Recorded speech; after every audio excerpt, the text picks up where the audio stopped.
this morning, sunshine through the clouds, feeling the healing, laughter all around.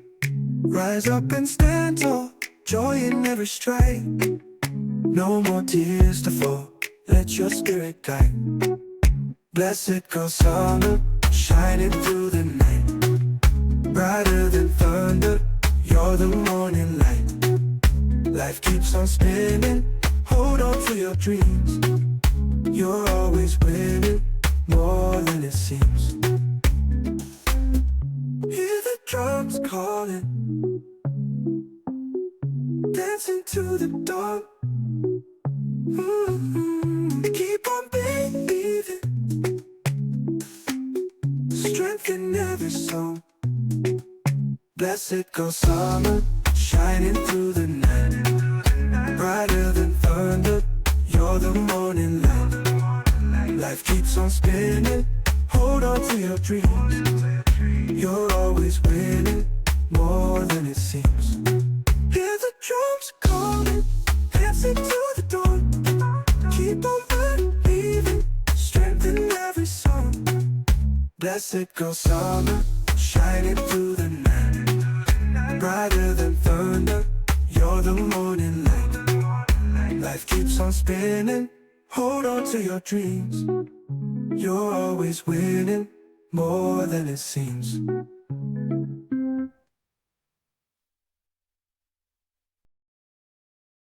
Hey everybody, welcome back to this week's episode of Blessed Girl Summer Podcast. Super excited to have you here. My name is Tisha, and I am your host.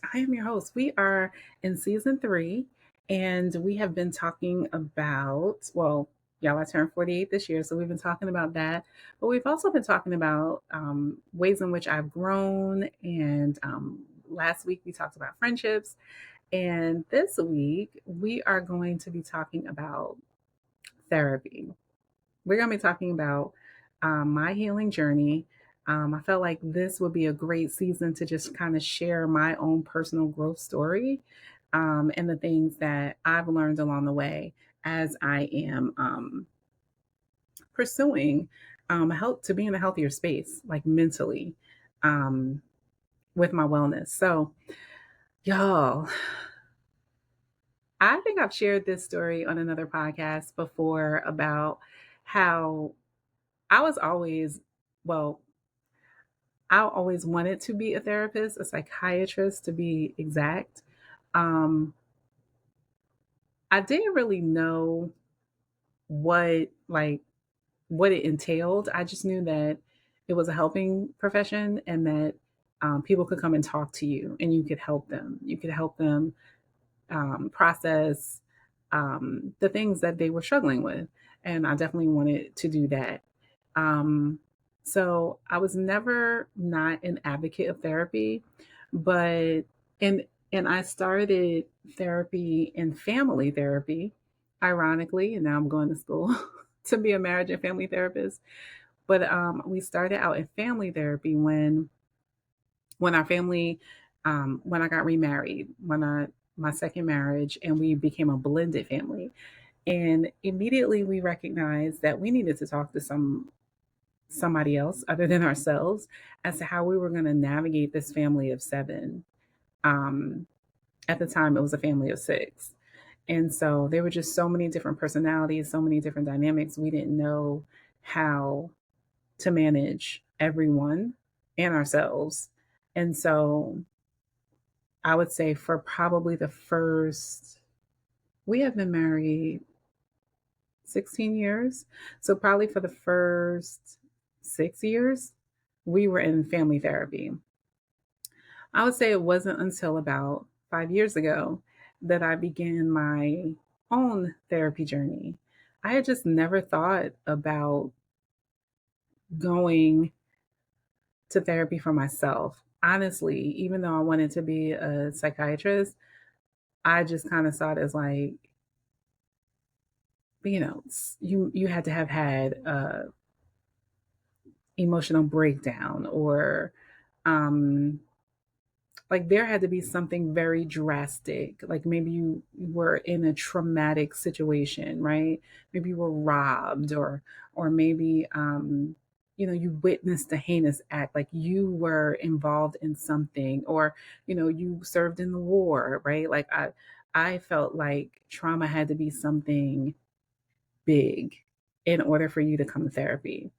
Um or like us, like you had, and to us that was big, this blending of all of these people. This is chaotic. And the other, in-laws, friends, and things that come along with the merging. And so it wasn't until, um, I guess, I experienced my own traumatic situation where I was kind of like,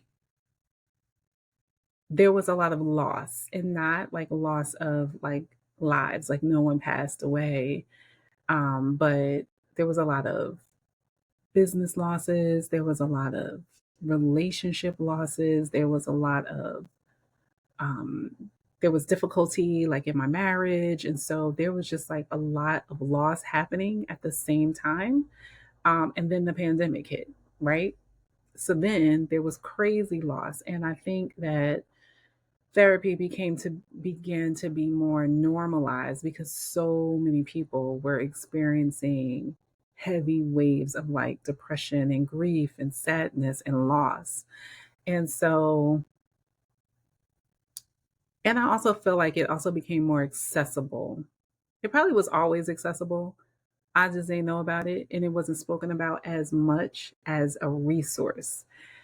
So I started my therapy journey in 2020, my own individual therapy journey.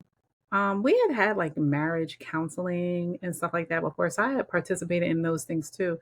I just think for me as an individual, I don't think that I thought that something traumatic had to happen to me for me to be talking to someone. I know that trauma doesn't have if there's big traumas, there's little traumas, but there's still trauma, depending upon the impact that it has on you. I didn't know that at the time, but thank God, you know, I experienced what I consider to be a big trauma in that time of my life. So, in the beginning of therapy, and this is for anyone who maybe has not been to therapy, just like a little bit sharing.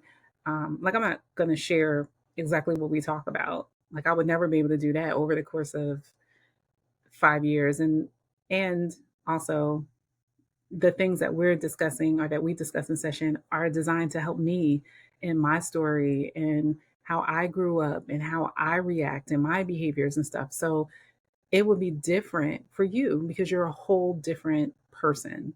And so with different experiences. And so, um, but what I will say was that initially when I started out therapy, um, I knew what was bothering me, or what was bothering me, the immediate or presenting problem, the immediate concern, the thing that sparked me to be like, oh, I need to talk to somebody.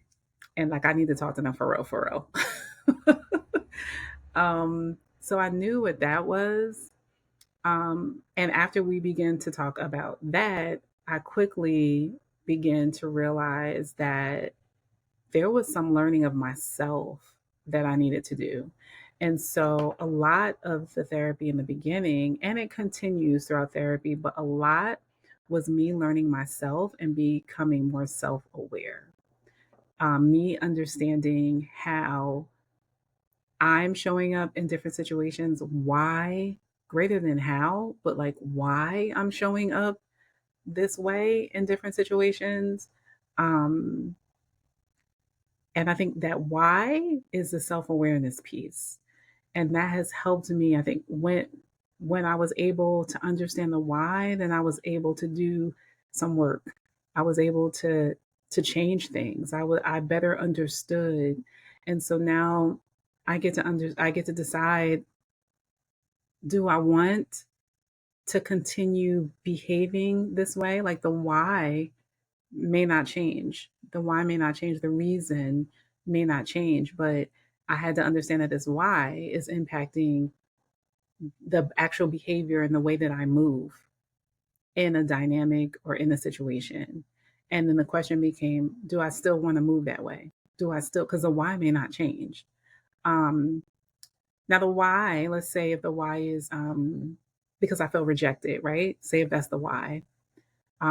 I may feel rejected. Somebody may do something and it may make me feel rejected. I can't change how I feel, right?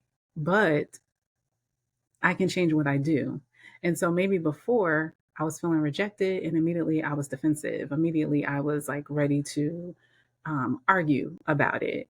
Um, Understanding that this is rejection and understanding where that rejection has come from, right? Because it's not just what the person said or did, it's something that it is triggering in me that happened a long time ago, right? Or that leaves me feeling, we know how we like to say, it's got me feeling some kind of way, right? Leaves me feeling some kind of way. And so when I can understand the why and the where it came from, in some ways I can give it a little peace. Last week I was talking about um, my friendships, right? And how, as a little girl, I wanted friendships. I wanted to meet and fill this void.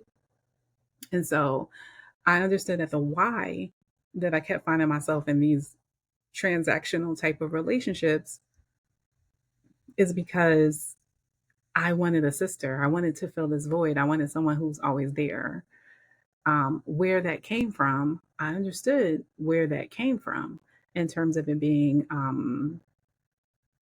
based upon that loss, based upon that feeling of abandonment and not wanting to be abandoned and always wanting someone there and in my corner and someone I could relate to and talk to, whatever. And so now when I get ready to form another friendship, I can recognize, hey, I know I want this because of X, Y, and Z, but I don't want it to be transactional. I want it to be relational. I want it to be deeper. I want to be open. I don't want to have my blinders on or have a certain vision of how this should look because of what I experienced. I want to do it differently. So then I can start behaving and making space for something different. But that's a whole process, right? To get to that space. And so there is a lot of self awareness that happened for me, um, where I had to be aware of certain things, which opened up my eyes to what was like kind of happening around me and how maybe in some spaces, like I could say all I want, I don't want to be in these transactional relationships, but I keep showing up transactional, right? I keep giving, giving, giving, and not giving people time to reciprocate and not building a reciprocating relationship because I'm just always like, you know, when I the only time I'm talking to you, for example, maybe the only time I'm talking to you is when I got something for you, or I got this opportunity, and I thought about you when we're doing this. I thought you would like to know this, and like that's how I like to move. And then but then I'm kind of like, well, I kind of want somebody deeper. I don't always have to be on or always have to be doing something or always have to be, showing up a certain kind of way. I can, um, they can be seeing about me too. And we can just enjoy each other without there having to necessarily be me exchanging something or giving something, not exchanging, me giving something, but I was never creating the opportunity or the space for that to happen because I'm so busy just bombarding. And then what happens is that relationship becomes that, right? Because that is what I have cultivated, that's what I have grown. And so when you have more awareness, you can cultivate something different. So I might want to call you and be like, hey, girl, I got this opportunity, blah, blah, blah, blah. But the last couple of times I called you and I gave you that, I told you that, and I haven't really like heard from you for anything else, or there hasn't been like an invite to whatever it is that you're doing, I need to lay low. If that's what I want, if I want a relationship where we're both reciprocating, if we're both building together.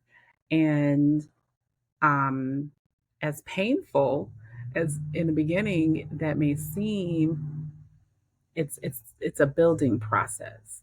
And so, and even like when we're talking about like forget opportunities or whatever, but maybe it's just um I'm so open with all this information about myself, and I haven't really given you an opportunity to be open and transparent with me because I'm always just being open with you. And I've given you so much. And so now I'm so vested in this thing because I done shared half my life with you, right? And you really haven't shared that much with me. Maybe I've shared about 80% of my life and you've shared about 30, right? And then I'm confused when maybe you do something that seems off-putting or something. And it's like, well, did you really know them? Because you only got 30% of them. And in that 30%, did you even make room for them to give you 50%? So things like that is what um, awareness, awareness of self has helped me do through therapy. Now, I do really want to talk about finding the right therapist for you because that could be challenging. Um, Number one, pray about it. Pray about it. Ask the Lord to direct you into the right direction of who you should be um, seeing. I think that's important. But also, um, you can vet it out a little bit. Not a little bit, you can vet it out. So, great sites to find therapists is Psychology Today, um, Therapy for Black Girls, and I think there's a therapy for Black men or Black men therapist, something like that. I'm sure if you Google it, it'll come up. If you are of color, African American color, and that's what you want. Um, there's also clinicians of color, and so that doesn't necessarily mean Black. It could anybody of color. And then I'm not really sure if there's anything for that specifically speaks to like if you're looking for a Caucasian therapist. In the industry, it's the minority percentage of therapists is very small. So the likelihood, if you're looking for a therapist that is not a person of color, that you will be easy. That will be easy for you to find. So now, and that would just be based on preference, like whatever your preference is. For me, I like my therapist as a Black female. Um, and that's important to me because I'm a Black female and I feel like there are certain ways in which we can relate just on those two things, but that may not necessarily be true. I know someone who has a male, she's a Black female, she has a male Caucasian therapist and they get along great. So it that doesn't really matter. That would just really be based on your preference as the client, right? So then you want to find out, like, depending upon what you're going to therapy for. So if you're going for like family issues in terms of like your children and that type of family dynamic, or if you're going for like marriage, if you're just going for yourself or maybe depression or anxiety, whatever it is that you may be experiencing, that is the problem that is driving you to speak to someone, you do want to look at their profile and see if they touch on those topics. So, like, like Psychology Today will have like all the things that the therapist, I don't want to say specializes in, but has worked with and is familiar with, right?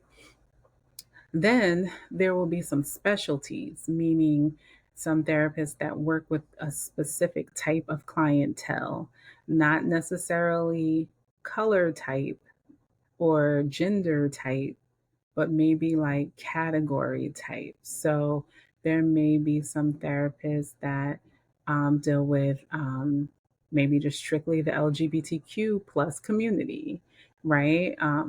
Because some of the challenges they may face in that they face may be particular to that community. There may be some therapists that deal strictly with not strictly with but just like predominantly with children with ADHD or maybe adults on the spectrum, right? And so they have advanced knowledge in that space or just have a community built around that space. So there may be some that deal with maybe bipolar disorders or schizophrenia or personality disorders, right? And so um, you you can see all of that in their profile, right? Or EMDR, which is a specific modality, a way of doing therapy, right? Or you may have a therapist that specializes in cognitive behavioral therapy, which is a specific type of therapy technique, right?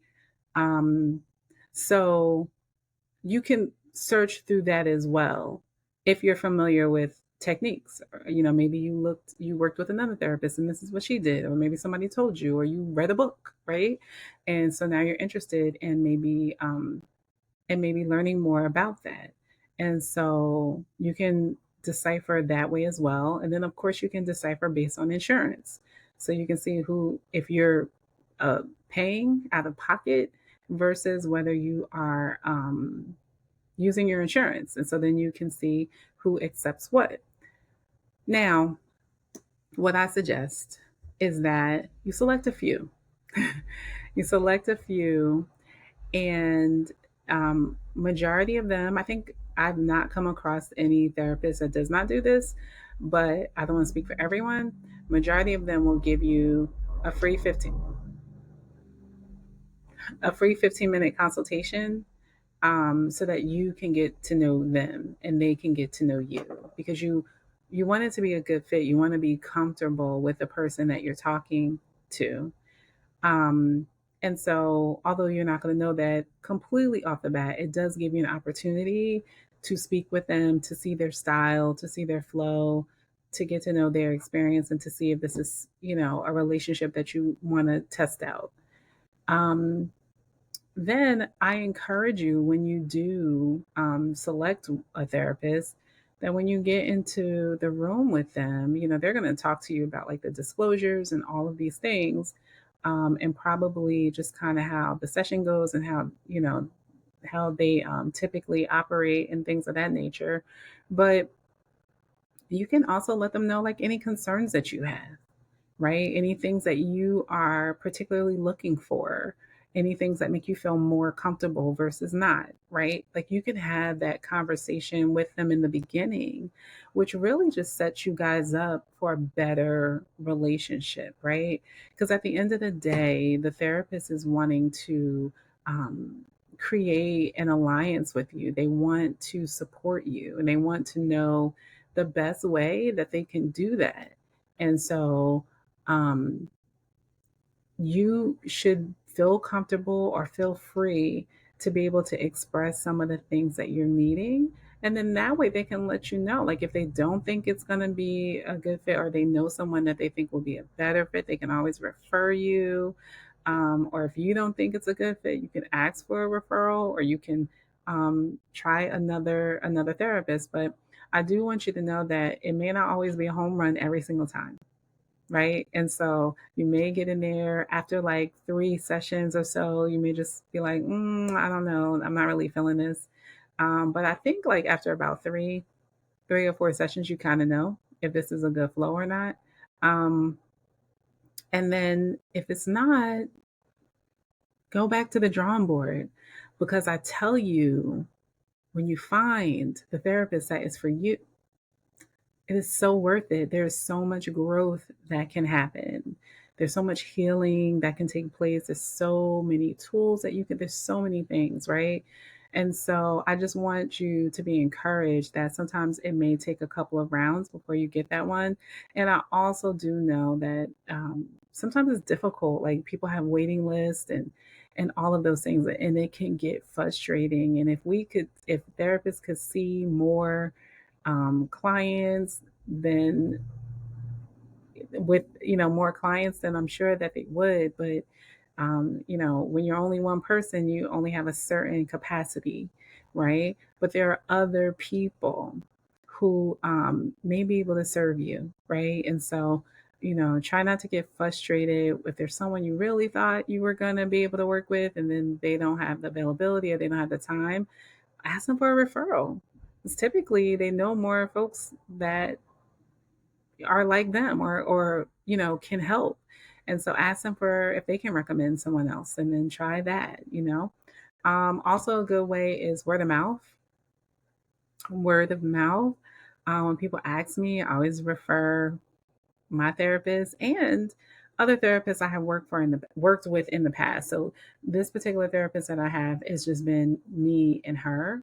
But I've had therapists that I worked with for like marriage things, and I've had um, several of them. So, I've had other people that I know that other people have worked with, right?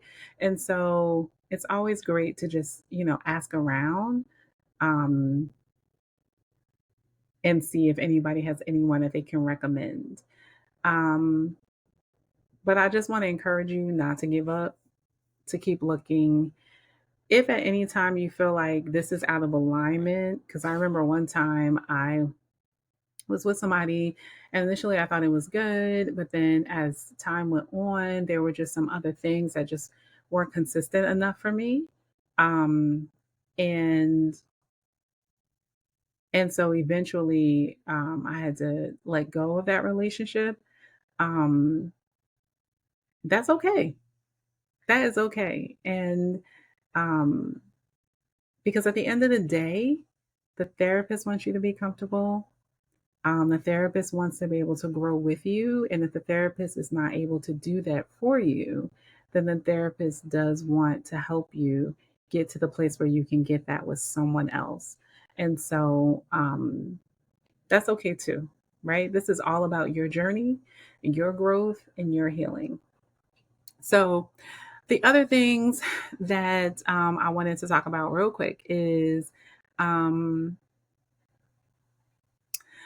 definitely after I went to the self awareness piece and I found me a good therapist. I probably should start with the finding the therapist first, but I found myself just wanting to be challenged, like wanting to grow more, wanting to know more about how things could be better, how I could cultivate my joy, right? How I could cultivate the life that I have, how I could create spaces that were more serving of me and conducive of the growth and the things that I feel that I've been called to do and the purpose behind my life. And so I wanted to be challenged and I made a decision that even if it was going to be hard, I was still going to do it. I was going to challenge myself to do the hard things. I think that has made the world of difference for me. Um, the personal decision that I made to do the hard things because it's not easy. I'm not going to say like when you really are getting into it and you starting to uncover stuff and it was not easy to discover that, oh, Letitia, you a little bit needy. You a little bit needy of this relationship. Like what? Like me, the person who don't need nobody. That was a little difficult to sit with. Like, um, abandonment. Me? Ooh, that's a little bit not that didn't feel great to sit with that. To come face to face with it. And so I had to definitely decide that I was willing to do hard things. I was willing to do hard things because I wanted to be better. I wanted to grow and I wanted to know more about who I am. And I think that has really helped me to be able to be more present because I definitely think that a lot of my life I was not really present in the moments. I was going on to the next thing. I was avoiding stuff. I was moving forward. um, but I wasn't really present. And so I think owning that and accepting certain things about myself has allowed me to be okay with me and sitting in certain stuff with me. Um, it has made it uncomfortable for some other folks. Um, and so that I've also had to navigate through, right? Because now I'm showing up differently. I'm thinking differently. I see myself differently. I see relationships differently, the ones that I'm involved in. I'm wanting something different. Possibly I'm setting up new boundaries. And what does that space now look for the people that I'm creating these boundaries with? And we're going to do an episode on boundaries. But yeah, and that's another reason why it's important to be comfortable with the therapist you're with, because you're going to need the support as you navigate these changes, as you do these hard things, as you set these boundaries, as you do these things. You're going to need someone who's fully in your corner, to support you, to challenge you, to help you as you are growing, right? And then lastly, the thing that I'll talk about is that I had to challenge myself to let go of this perfectionist spirit, y'all. I'm still working on it. So I haven't fully let it go, but I think I'm doing better. Um, just wanting to get things right. And I think sometimes that can put undue pressure on me that really wasn't intended for me. Like, I was never called to be perfect. That was something that I formulated. Well, I formulated and was formulated in my mind based upon my experiences, that was something that I needed to be and I needed to actively be working towards. Um, but I think through understanding myself better, understanding where certain things have come from, challenging myself to do things differently, challenging myself to go through the hard spaces, having that support, being in a therapeutic relationship where I feel comfortable enough to be transparent, vulnerable, and honest, challenging myself to be honest, right? And that's a whole nother. Let me write that down. Honesty, honesty in therapy. That's a whole nother podcast. Okay, but challenging myself to do those things helped me be more okay with not knowing it all, not having, and it's not like, people are like, oh, you think you know everything, you would know it all. It isn't for me. It was not that I have to know all the things. It was I needed to know the things that I needed to know to do the things right. It was always driven by, like, I got to get it right. Not I have to know more than you. No, it was I need to know more than me. So I'm not out here in these streets making, things worse. Um, and so I did learn that failing forward, you can fail forward, and they're actually life lessons that grow you and stretch you and help you to be more than what you thought you initially could be, and be better than you thought that you initially could be. And how perfection isn't the goal, it really is a process. And you hear people say that it's not the end of the goal, it's the journey. It really is, because we spend half of majority of our lives in the journey, in the process, right? And we spend like a tenth of a second in the accomplishment, and then there's another journey. So do we want to go through the journey frustrated, full of pressure, um, feeling shame, feeling guilt, depressed because we can't make it, because we didn't hit that target? Or do we want to go through the journey embracing the challenges, embracing the successes, embracing the small wins, embracing the fact that we are one step further than we were before, embracing the fact that we didn't do that same thing that we've always been doing, embracing the fact that we can see ourselves clearer and others, embracing the fact that we learn how to cultivate a little more joy out of the day. Like, that's what we spend most of the time in the journey. We spend most of our time there. And so why not let that time be good for us? Right? And good doesn't always mean without challenge. Good doesn't always mean without issue. Good just means it's good for my soul. Like my soul is well. Even in this, I'm well. And so, y'all, it has really helped me do that. Um, and I'm trying to think if it's just therapy alone. I do think that therapy was definitely the starting point, the maintenance point. Um, yeah, yeah. So, y'all, I hope that this has been helpful to you. I hope that it's caused you to think and maybe have other questions that you like to ask, maybe questions for yourself, and definitely if you have questions for me. But I hope that it has challenged you to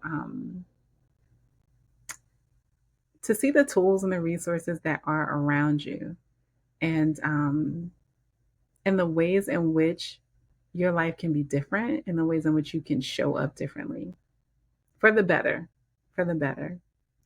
So, as we continue this journey and as we strive to enjoy it and embrace all the bumps, um, as well as the sunrises along the way, I hope that you continue to make it a priority to cultivate joy and secure your peace. And I will talk to you next time.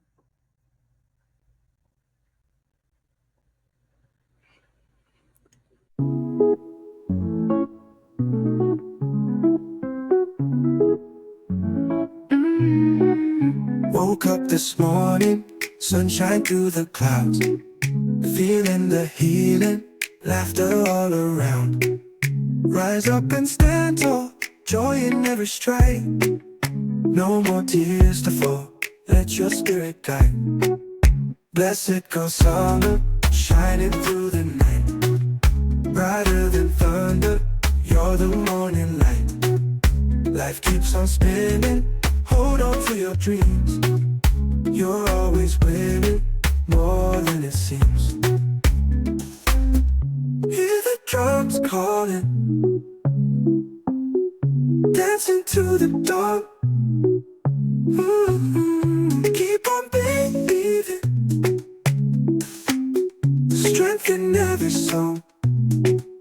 Blessed go summer, shining through the night. Brighter than thunder, you're the morning light. Life keeps on spinning, hold on to your dreams. You're always winning, more than it seems. Hear the drums calling, dancing to the dawn.